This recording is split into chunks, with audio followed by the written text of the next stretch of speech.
तिमी मेरो पछि किन लागेको हो? म हैन, मेरो मनले हजुरको पछि लगायो। आँखाले देख्यो, मनले मन परायो, अनि त्यही मनले पछि लगायो। अब यसमा मेरो के दोष भन्नुस् त मेरो हजुर?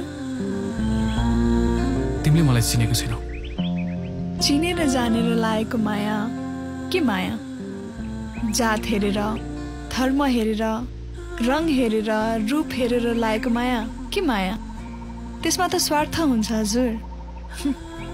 मलाई धनको माया हैन, मनको माया चाहिन्छ। एकैपटक देख्दा जो मनमा बस्छ, जसलाई सधैँ हेरु हेरु जस्तो लाग्छ, एक क्षण नदेख्दा एक जुनी बिते जस्तो लाग्छ, एक पल नदेख्दा यो मुटुले जिउँदै मलाई मार्छ। त्यो माया पो माया हैन र हजुर?